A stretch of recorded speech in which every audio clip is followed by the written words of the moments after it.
आपण बघताय 10च्या बातम्या एबीपी माझावर. आता एक नजर टॉप 25 घडामोडींवर. पुण्यामधील सीओईपी कॉलेज बाहेर अभाविप आणि एनएसयूआय कार्यकर्ते आमने सामने. राहुल गांधींच्या उद्याच्या छात्रों की गुंज कार्यक्रमाआधी दोन्ही बाजूंचे कार्यकर्ते भिडले. वीज अपिलीय लवादाच्या निर्णयावर फडणवीसांकडून प्रश्नचिन्ह. पंतप्रधानांकडे हस्तक्षेपाची मागणी. खासगी वीज कंपन्यांच्या बाजूने निर्णय होत असल्याचा दावा. गोंदियामध्ये शिवसेनेचा गाव तिथे शाखा आणि घर तिथे शिवसैनिक उपक्रम. मंत्री उदय सामंत यांची उपस्थिती. पक्ष संघटना वाढवण्यासाठी शिवसेनेचा नवा पवित्रा.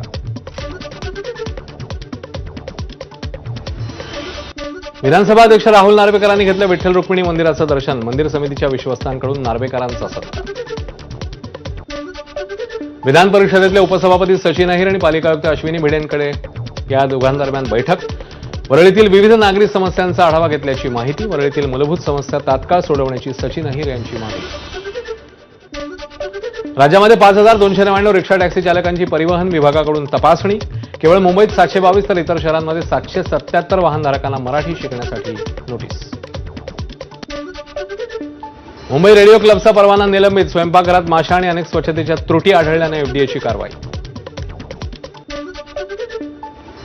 एकनाथ शिंदे उपमुख्यमंत्री असताना रस्त्यांच्या सुधारणासाठीचा निधी जातो कुठे? गणेश मंडळांच्या सदस्यांचा ठाणे महापालिकेच्या महापौरांना सवाल.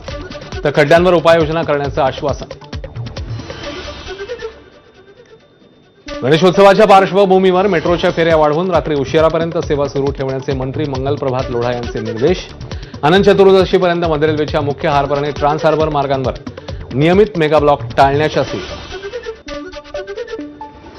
बीडच्या वडवणी शहरामध्ये गाडी लावण्याच्या कारणावरून 2 गटात तुफान दगडफेक. घटनेत अनेक जण जखमी. बाजारपेठ परिसरात पोलिसांचा मोठा बंदोबस्त. बीडच्या परळीतील खोडवा सावरगाव तांड्यावर गोळीबार. जुन्या वादातनं पुतण्याने काकावर गोळीबार केल्याची माहिती. पोलिसांकडून तपास सुरू. रायगडमध्ये रंगली नारळ फोडण्याची स्पर्धा. आमदार महेंद्र दळवींची स्पर्धेला उपस्थिती. शेकडो स्पर्धकांचा सहभाग. रिलायन्स कम्युनिकेशन्स प्रकरणात सीबीआयकडून अमिताभ झुंझुनवाला यांच्या विरोधात दुसरं आरोपपत्र दाखल. निधीचा अपहार आणि फसवणुकीचे आरोप. आतापर्यंत 7 आरोपींना अटक.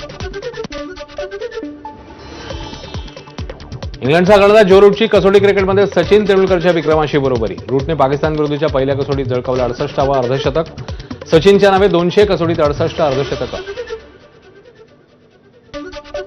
सुधीर मिश्रा दिग्दर्शित आणि अनुभव सेना निर्मित महात्मा गांधीज अनटोल्ड स्टोरी चित्रपट प्रेक्षकांच्या भेटीला लवकरच येणार. अभिनेते मनोज वाजपेयी साकारणार महात्मा गांधींची भूमिका.